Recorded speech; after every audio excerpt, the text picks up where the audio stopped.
Have you ever sat quietly and wondered when everything started to change between you and your children? There used to be laughter in the hallway, busy conversations over meals, long phone calls just to hear about each other's day. You were once the center of their world, present at every scraped knee, every graduation, every late-night talk. And now, sometimes it feels like you've become a background thought. Days pass, sometimes weeks, and still, no message, no call. You check your phone more than you'd like to admit. Not out of desperation, but out of that quiet ache, that hope that maybe this time it will light up with their name. But it doesn't. And in those moments, it's hard not to feel invisible, not angry, not bitter, just unseen. If this has been your experience, or even just your fear, you are not alone. So many parents in their 60s, 70s, even 80s feel this quiet shift in their relationship with their children. It doesn't always come from conflict. Sometimes it's just life. Their lives get busy. They build families of their own. And somehow, your presence stops being a priority. It hurts. And yet, you might feel like you can't say that out loud, because saying it sounds ungrateful, because it might make you feel like a burden, because deep down, a part of you still wants to protect them, even as you feel abandoned. But here's the truth, spoken gently, you deserve more than silence. And while you can't always control whether your children show up the way you hope they would, you can control how you respond. You can protect your dignity. You can choose actions that affirm your worth. Even in the absence of their attention, Ryan, a soft-spoken grandfather of 4, shared a moment with me I've never forgotten. After his wife passed, he noticed his children called less and less, not because they didn't care, he said, but because they assumed he was fine. He wasn't, but he didn't want to sound needy, so he kept it to himself until one day, after spending an entire birthday alone, he sat with a cup of tea and whispered out loud, "I've spent my whole life loving people who never had to earn it, and now I need to love myself the same way." That became his turning point. He didn't call his kids that night and demand attention. He didn't lecture them about what they were forgetting. Instead, he took a small, powerful step. He made himself visible again to himself, and that's where this journey begins. Not with demanding or pleading, but with returning to your own presence, your own power, your own life. You don't have to wait to be remembered. You can begin remembering yourself. That's the first dignified action, choosing not to chase, but to root. Rooting isn't about giving up. It's about anchoring back into your own life. Margaret Segitiot started a small garden behind her apartment after her son stopped visiting as often. At first, it was just something to fill the time. But slowly, she began to feel connected again to the earth, to herself, to something living. "I realized I don't need to be needed to feel alive," she said. "I just need to be." When you stop waiting at the window and start tending to your own garden, literally or metaphorically, you begin to rebuild your sense of values, not based on who reaches out to you, but on how you show up for yourself. The second dignified action comes gently, almost invisibly. It's the decision to release expectations you cannot control. We've all been taught, in subtle ways, that love means staying available. But availability is not the same as worth. Your availability does not guarantee their appreciation, and your worth does not diminish because they forget to call. Sophie, a retired nurse, told me she used to mark her calendar for weekly phone calls with her daughter. Every Friday, she'd wait. Most weeks, no call came, and she'd tell herself she must be busy, but inside, it chipped away at her spirit. One day, she stopped marking the calendar, not out of anger, but out of freedom. She decided to stop making space for something that was never promised. And in that space, she started painting again, something she hadn't done in 40 years. Sophie still loves her daughter. She still answers when she calls. But she no longer builds her life around the possibility of connection. She builds it around herself. That's not abandonment. That's respect. The third dignified action is the hardest but the most freeing. It's choosing to stop explaining your needs in hopes of being seen. If your children don't check in, it can feel tempting to remind them, to drop hints, to post vague messages, to say, "It would be nice to hear from you sometime." But often, those gestures feel like begging, and begging erodes your self-worth. Even when it's dressed up as subtle suggestion, you don't have to ask for basic love. And if it's not being offered, your job is not to convince them of your worth. Your job is to remember it. Emily, a woman with a bright laugh and silver hair, once said to me, "I used to rehearse what I'd say to my son if I ever got the chance. All the ways he'd hurt me with his absence. But then I realized I don't need to say it. I need to live like someone who deserves better. That will say more than any words ever could." And she did. She began traveling again. She joined a choir. She made new friends at the community center. And eventually, her son noticed. "You seem different," he said.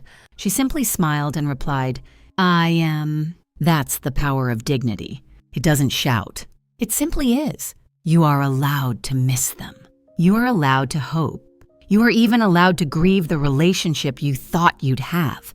But you are not required to lose yourself just because someone else forgot how to love you well. You can hold space in your heart without holding your breath.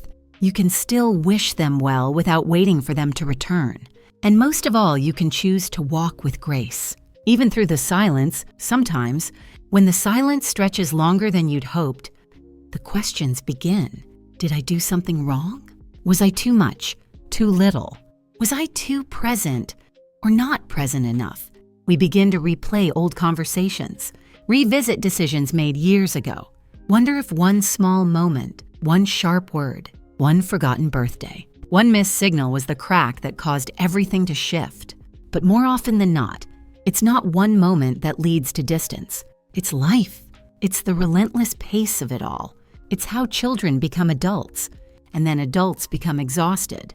It's how roles change without warning and sometimes without consent. The problem isn't that you loved too much. It's that somewhere along the way, you began tying your value to how much they needed you. And when the need faded, so did the connection. This is where quiet grief can settle. Not the loud kind, the quiet kind. The kind that's hard to talk about without feeling ashamed. You might even feel embarrassed to admit how much it hurts that they don't call. But please hear this. Your pain is valid. It doesn't make you dramatic. It doesn't make you needy. It makes you human. And just because you understand their lives are busy doesn't mean you don't deserve to be remembered. Still, understanding the emotional root is only the beginning. The real healing begins with small, powerful shifts, ones that bring you home to yourself. That's where the fourth dignified action comes in, learning how to live without apology. Not just in your words, but in your energy. Margaret, whom we spoke of earlier, used to find herself constantly justifying her needs to her grown children. If she declined to babysit, she'd over-explain. If she didn't feel like going out, she'd say, "Maybe next time, if I'm feeling better." Even when what she really meant was, "I need my time." One day, a friend asked her gently, "Why do you always sound like you're asking permission to rest?" It struck her, because for years, she'd been saying yes out of love, but also out of fear. Fear of becoming irrelevant, fear of being forgotten, fear that if she wasn't needed, she wouldn't be wanted. And so she started practicing something radically simple. She began saying things like, "No, thank you," and letting the silence follow. It wasn't always comfortable, but it was honest. And slowly, the guilt began to ease. She told me, every time I said no and didn't explain, I felt a little stronger, like I was standing on firmer ground. You don't owe anyone an explanation for your peace. You don't have to make your comfort palatable to others. You can simply choose it and trust that your worth doesn't require defense. And that brings us to one of the most dignified responses of all, becoming a quiet example. When your children ignore you, it's tempting to try harder, to do more, to chase love with effort. But the truth is, the most powerful thing you can do is become someone who lives with such deep self-respect that even in their absence, your life shines. Emily, who spent years trying to earn back her daughter's attention after a falling out, said something that stopped me cold. She said, "One day I realized if my love has to be proven over and over again to be received, then maybe I'm giving it in the wrong direction. That moment changed her. She didn't stop loving her daughter. She just stopped waiting for permission to live. She took up hiking, volunteered at a local food bank, found a group of women who met weekly for dinner and storytelling. And something remarkable happened. Her daughter noticed, not because Emily guilted her, not because she reached out more, but because she stopped explaining, stopped chasing, and simply lived. It wasn't about being noticed. It was about no longer disappearing. That's what happens when you root yourself in dignity. You become magnetic in a way that has nothing to do with demand. And if your children do return, it's not because you chase them, it's because they felt the gravity of your calm, steady self. But even if they don't, you haven't lost yourself waiting. That's the difference. Jack, a soft-spoken man in his 70s, said something I'll never forget. He said, "I used to think being ignored by my kids meant I had failed. Now I see it as their absence, but not as my definition." That's the quiet shift. From tying your identity to their attention to reclaiming your identity in their absence. You are still you. You are still whole. And your life does not begin again when someone else finally remembers you. It begins again the moment you remember you. It begins when you sit in the stillness of a quiet house and no longer fill the silence with self-blame. It begins when you go for a walk simply because the air feels good, not because you hope someone sees you out and thinks to call. It begins when you stop trying to earn love that should be given freely. You are not invisible. You may be overlooked, but your soul, your presence, your story is anything but small. You are not waiting to be picked up like a forgotten thread. You are the weaver now, and the tapestry you choose to create from here on can be rich, vibrant, and deeply yours. There's a certain kind of beauty that comes when you stop chasing explanations, when you stop bending your voice to be softer than it wants to be, when you stop waiting for the phone to ring before deciding you matter today. It's a soft kind of freedom. Not flashy, not loud, but real. It begins in the smallest moments. When you pour your morning coffee and sit down without the urge to check your phone. When you look at your calendar and fill it with things that bring you joy, not just things that make you useful. When you walk through your own home and feel proud of the quiet life you've created, even if no one else sees it. This is what it means to live the change. Not just think about it, not just hope for it, but to step into it fully, gently, intentionally. Frank, a retired craftsman, said something to me that has stayed in my heart. I used to wait for my son to visit before I fixed up the garden. I kept telling myself, when he comes, we'll do it together. But one day I realized I don't need to wait. I can plant the flowers for me. And so he did. And every morning after that, he'd water them, talk to them, care for them, not because anyone was watching, but because it brought him back to life. That's how healing begins. Not with a confrontation, not with a perfect resolution, but with the decision to no longer pause your life while you wait for someone else to press play. Grace, who spent years as the emotional caretaker in her family, said she used to dream of family dinners, of laughter around the table, of holidays that felt like the ones she once knew. But as the years passed, the invitations stopped coming. At first, she kept trying. She sent texts. She cooked meals. She made offers. But one Thanksgiving, as she sat alone with a warm plate and tears in her eyes, she said to herself, I am not a backup plan. I am not a leftover seat. And something changed. She didn't harden. She blossomed. She booked a solo trip to a cabin in the woods for Christmas that year, lit a fire, opened a novel, and poured herself a glass of wine. That holiday, she gave herself presents, not presents. And that became the new tradition, not because she gave up on her family, but because she stopped abandoning herself. And here's the unexpected thing. Over time, the calls came back. Slowly, gently, her daughter began asking how she was. Her son began sending short messages. But by then, Grace had already found the most important voice, the one inside her.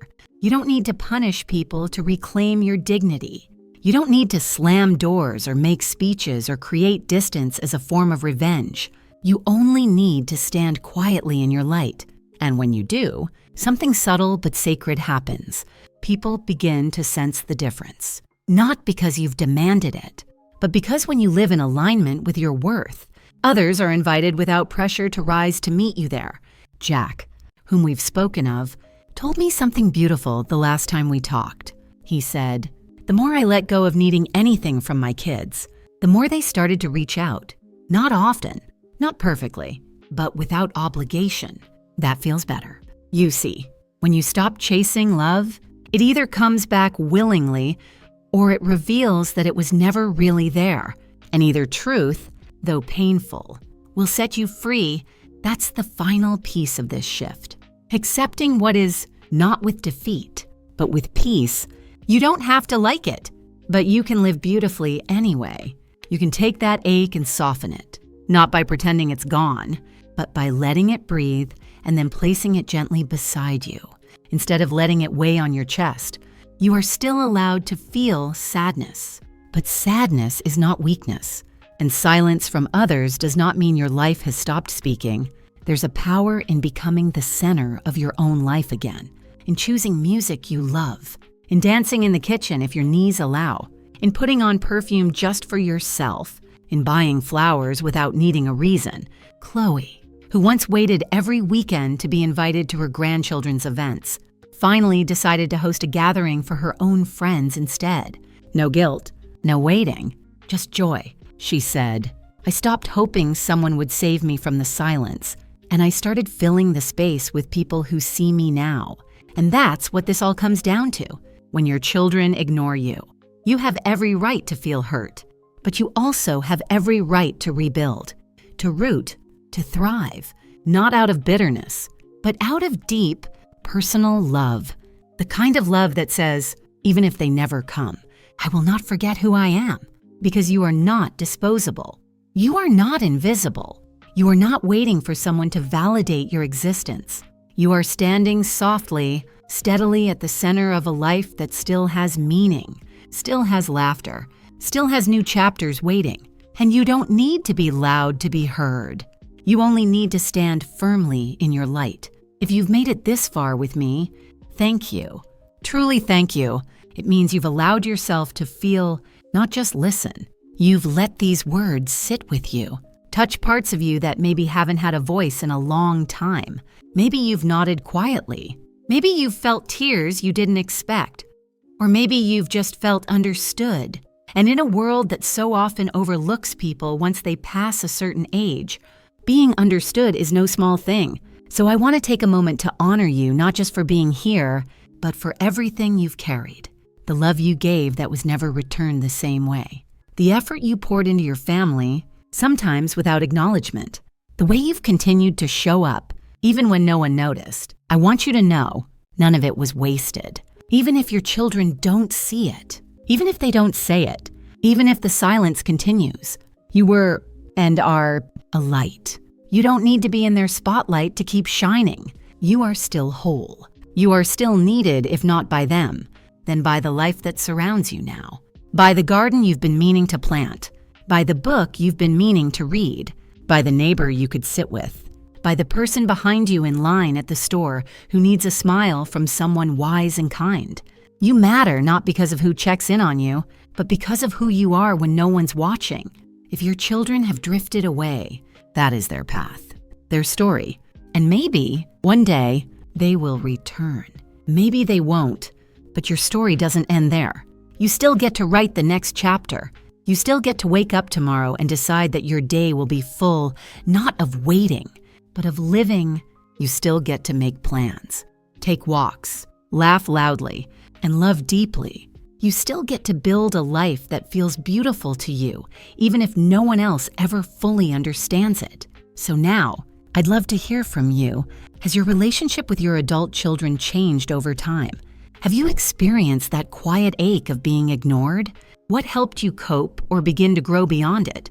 There's space for you in the comments below. No judgment, no shame, just honesty. If you feel like sharing, your story might be the exact comfort someone else needs right now. Sometimes, we don't need advice, we just need to feel less alone. And if this video offered you even a moment of comfort or clarity, I'd love for us to stay connected.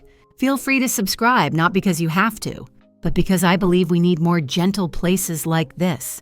More places where people in their 60s, 70s, and beyond are seen again, heard again, respected for the full, deep lives they've lived, and the quiet strength they still carry. We don't stop mattering as we grow older. If anything, we become more of who we truly are. You don't need to explain your sadness. You don't need to hide your hope. You don't need to rush your healing. You only need to stay close to yourself. Let the world take its time to understand. But don't make yourself smaller in the meantime. Your presence is the statement. Your peace is the response. And your life, it's still yours to live with pride, softness, and full permission to be seen. So here's to the ones who stayed through the silences, through the disappointments, through the lonely birthdays and unanswered calls. Here's to the ones who are still loving, still showing up for themselves, still believing there's more to come. Here's to you. You are not forgotten. You are not invisible. You are simply becoming someone who no longer waits to be loved because you have chosen to love yourself. And that, my friend, is dignity. Thank you for being here. Until next time, walk gently, live honestly, and remember, you are allowed to take up space. You are allowed to feel what you feel, and you are allowed always to shine.